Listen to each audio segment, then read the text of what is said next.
मैं किसी की आजादारी बांग्लादेश के अंदर कबूल नहीं करूंगा। मैं बांग्लादेश को किसी का गुलाम नहीं बने दूंगा। अब सबसे बड़ा मसला इस खत्ते के अंदर यह है कि जब कोई मुसलमान नौजवान उठता है, एक मौसर आवाज बनता है, तो उसको दबा दिया जाता है। ये जो भारतीय आजादार बैठे हैं ना, ये अवाम का खून चूसने के लिए कभी इन्हें गुलामी से आजाद नहीं करना चाहते। पाकिस्तान के PML-N से जुड़े लीडर कमरान सईद उस्मानी बांग्लादेश के झंडे के आगे बैठकर भारत को चेतावनी दे रहा है। वह कहता है, अगर भारत ने बांग्लादेश पर हमला किया तो पाकिस्तान ढाका के साथ पूरी ताकत से खड़ा होगा। हमारी मिसाइलें दूर नहीं हैं। यह पहली नजर में ही साफ दिखता है कि यह बयान पाकिस्तानी प्रोपेगेंडा मशीन का ताजा आउटपुट है।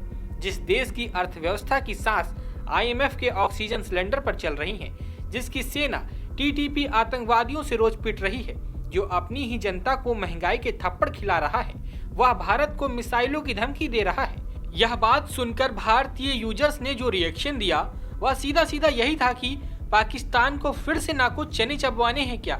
कमरान उस्मानी ने अपने बयान में 1971 का जिक्र करके आग में घी डालने की कोशिश की, लेकिन भूल गए कि 1971 की ही कहानी पाकिस्तान की सबसे बड़ी हार है। वही युद्ध जिसमें पाकिस्तान के 2 टुकड़े हो गए और बांग्लादेश का जन्म हुआ। यह भारत की नहीं, पाकिस्तान की ऐतिहासिक हार थी। और आज उसी बांग्लादेश की बात करके पाकिस्तान बड़े भाई वाली एक्टिंग कर रहा है।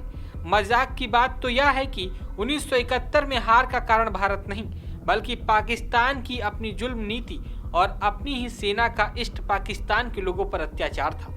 आज वे उसी इतिहास को उल्टा करके भारत पर उंगली उठाने की असफल कोशिश कर रहे हैं। अब बात आती है उस्मान हादी की।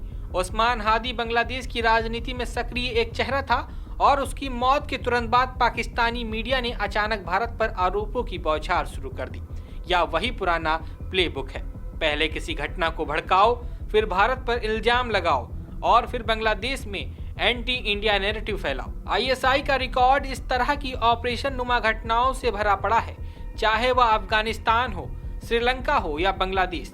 पाकिस्तान की एजेंसियां हमेशा अपने फायदे के लिए स्ट्रेटेजिक किलिंग और आरोप लगाने की राजनीति करती रही हैं। इसीलिए यह सवाल उठना बिल्कुल नेचुरल है कि क्या उस्मान हादी की मौत के पीछे भी यही पाकिस्तान की पुरानी चाल है।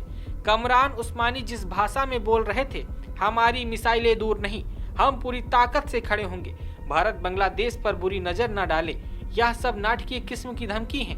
एक तरफ भारत जिसकी विदेश नीति स्थिरता और विकास पर आधारित है, और दूसरी तरफ पाकिस्तान जो खुद की जमीन पर शांति नहीं बना पा रहा और फिर मिसाइलों की बात कर रहा है।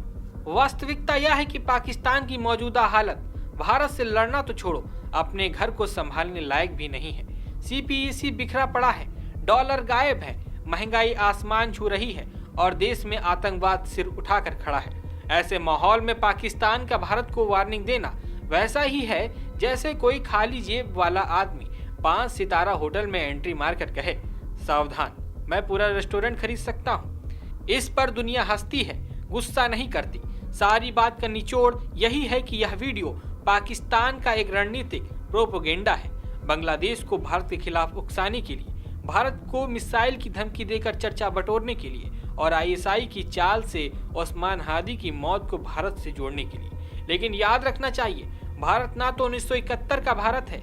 भारत आज एक स्थिर, शक्तिशाली और वैश्विक प्रभाव वाला राष्ट्र है और पाकिस्तान आज भी वहीं खड़ा है, जहां उसके नेताओं के बयान बस कैमरे के लिए होते हैं और कार्रवाई सिर्फ माइक्रोफोन तक सीमित होती है। आपकी इस खबर पर क्या राय है, हमें कमेंट बॉक्स में जरूर लिखकर भेजिएगा। ब्यूरो रिपोर्ट, सरकारी मंथन। आज मैं एक सियासतदान के तौर पे नहीं, बल्कि उस शख्स के तौर पे आपसे बात करूंगा जो बांग्लादेश की मिट्टी, तारीख, कुर्बानी और जुर्रत को सलाम पेश करता है। मैंने जब 2021 के अंदर ये कैंपेन शुरू की थी तो उस टाइम पे मेरे साथ कोई भी नहीं था और अब अल्हम्दुलिल्लाह बांग्लादेश और पाकिस्तान दोनों मेरे साथ खड़े। आज मैं कोई सियासी बयान नहीं दूंगा। मैं आज बात करूंगा उस्मान हादी की, जो एक सोच था, जो एक जुर्रतमंदाना आवाज थी, जो ये कहता था कि मैं बांग्लादेश को किसी की माशी कॉलोनी नहीं बने दूंगा। मैं किसी की आजादारी बांग्लादेश के अंदर कबूल नहीं करूंगा। मैं बांग्लादेश को किसी का गुलाम नहीं बने दूंगा। अब सबसे बड़ा मसला इस खत्ते के अंदर यह है कि जब कोई मुसलमान नौजवान उठता है, एक मौसर आवाज बनता है, तो उसको दबा दिया जाता है। ये जो भारतीय आजादार बैठे हैं ना, ये अवाम का खून चूसने के लिए कभी इन्हें गुलामी से आजाद नहीं करना चाहते, चाहे वो बांग्लादेश का पानी बंद करने की सूरत में हो, चाहे वो फितनांगेजी करके जो है वो मुसलमान को मुसलमान से लड़वाने की सूरत में हो। अब मुसलमान नौजवान जो है ना, वो इस चीज को बड़े अच्छे तरीके से इनकी साजिशों को समझ चुके हैं। अब पाकिस्तान और बांग्लादेश का बचा बचा जो है वो उस्मान हादी है। उस्मान हादी को तो शहीद कर दिया, लेकिन उसकी सोच को शहीद नहीं कर सके। आज मुकम्मल तौर पे भारतीय आजादारी जो है उसको रिजेक्ट कर चुकी है बांग्लादेश की अवाम, मुकम्मल तौर पे रिजेक्ट कर चुकी है। और मैं अपने बांग्लादेशी बहन भाइयों को कहना चाहता हूं कि हम आपके साथ खड़े हैं। पाकिस्तानी अवाम, पाकिस्तान और पाकिस्तानी फौज आपके साथ खड़ी है। अगर कोई माशी दबाव बांग्लादेश पे डालने की कोशिश करेगा या बांग्लादेश की खुद मुख्तारी पे अटैक करने की कोशिश करेगा तो पाकिस्तान की बाशऊर अवाम आपके साथ खड़ी होगी। अब मैं ब्राह्मण साम्राज्य को बड़ा एक क्लियर मैसेज देना चाहता हूं कि अगर अब किसी ने मैली निगाह उठा के बांग्लादेश की तरफ देखा ना तो पाकिस्तानी अवाम, पाकिस्तानी फौज और हमारे मिसाइल आपसे दूर नहीं है। ऑपरेशन मार्का हक बुनियानुल मरसूस के अंदर जिस तरह हमने आपको नाकल चबवाए थे ना, वो दोबारा कर लेंगे, कोई बड़ी बात नहीं है। अब बांग्लादेश को तालीम, तिजारत, टेक्नोलॉजी और दिफा में पाकिस्तान के साथ अपने ताल्लुकात को फरोग देने की जरूरत है। और ये कोई नफरत का पैगाम नहीं है, ये किसी मुल्क के खिलाफ इत्तेहाद नहीं है, ये हमारा बुनियादी दिफाई हक है जिसकी हम बात करें। पाकिस्तान का बांग्लादेश के साथ ताल्लुक 1947 के अंदर जो ताल्लुक कायम हुआ था वो किसी एक फर्द के लिए नहीं था, ना वो किसी एक हुकूमत के लिए था, वो एक नजरिए के लिए था, एक सोच के लिए था और एक उसूल के ऊपर सारी स्ट्रगल थी और जो सारे मामला थे। तो मेरे भाई उस्मान हादी, आपने एक क्लियर मैसेज दे दिया और वो क्लियर मैसेज अपनी शहादत के बाद आपने ये दिया कि कौमें जो है वो गोलियों से नहीं खामोशी से गुलाम बनती है। अब पाकिस्तान, बांग्लादेश, ये जो अखंड भारत आइडियोलॉजी है इसकी गुलामी को पूरे खिते के अंदर एक्सेप्ट नहीं करेगा इंशाल्लाह। अल्लाह ताला मेरे भाई उस्मान हादी को करवट करवट जन्नत नसीब करे और मुझे, पाकिस्तान को, बांग्लादेश को अपने भाई से इस जुदाई पर सब्र जमील अता फरमाए। पाकिस्तान जिंदाबाद, बांग्लादेश जिंदाबाद।